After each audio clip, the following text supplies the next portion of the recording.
Hello YouTube, a little update on my 1/10 scale vehicles.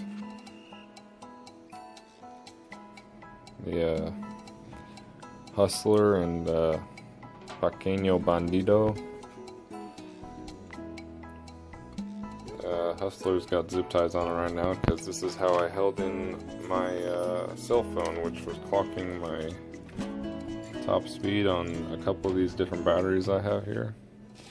We ain't never running out of batteries because we could just keep them cycling because I hate stopping. And you know, the good thing about that is actually with how this car is geared, specifically this gear, not that car.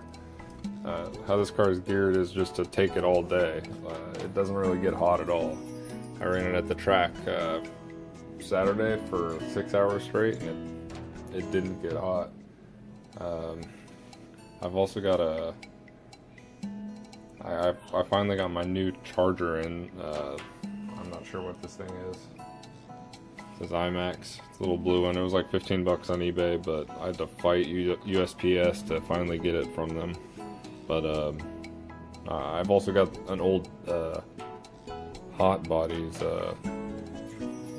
dual NIMH charger for I think the E-Savage. They're both on a computer power supply, I think it is. Yeah, anyways, that's how I keep these things cycling. So this is an airplane motor. I'm not sure. I think it was out of a stealth bomber kind of plane. And I got this ESC for it off of eBay. It's a little, I mean, it's, yeah, you can read it right there, waterproof, brushless. I don't know what it's called. It says Hobby Wing on eBay. It's LiPo only. It says 2S and 3S only. I didn't know that when I bought it. I had this. This was recently dead, but I revived it. This is not mine. Which leaves only NIMH batteries. So when this thing wasn't running, I was like, why isn't it running? I brought it over and I was gonna unplug it, and I looked and I was like, it says only 2S and 3S. So, and I didn't have any at the time, so called that a day. But then I'd go to drive this car, but I don't know if you can see. Yeah, ooh, sorry. It had destroyed the spur gear that I put in here Saturday when I was at the track. Yeah, another thing about the Hustler is I got these aluminum big bore shocks on eBay. They were like 37 bucks or something like that. They're pretty stiff, but I mean, for the track, for what I'm gonna be doing, landing a lot of jumps, especially for a car of this size, trying to compete with more 8 scale truggies. I think this suspension will perform just fine. It doesn't bottom out at all, if that says anything. I mean, it's pretty nice. It doesn't really like it on the street, but it loves the dirt. So the Hustler does have an RPM bumper, RPM front A-arms, front caster blocks, not front hub carriers, or whatever they're called, I think. It does have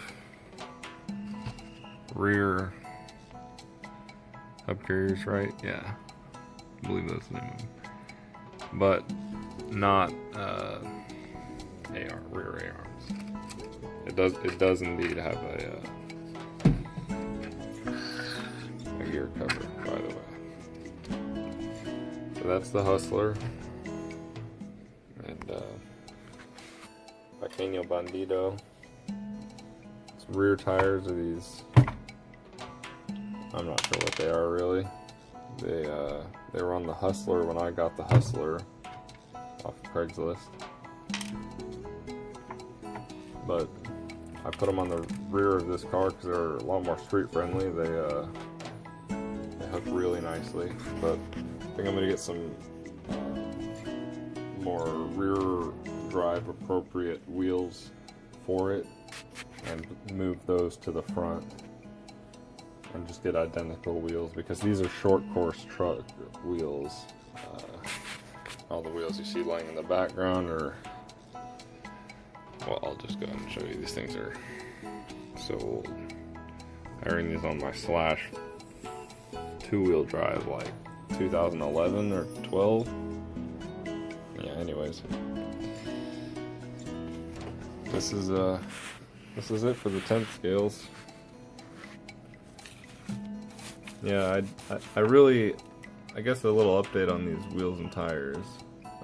The tires, for anyone that's curious, are called Blockades by Proline, and for the clay,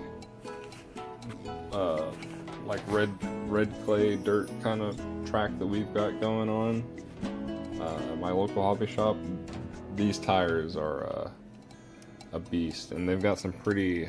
They come with some pretty. I wouldn't say stiff foam, but they're definitely, I don't know, I guess stiffer. Whereas these are identical tires, not the same. They are not as good as these, and they definitely don't have as much stiffness to them.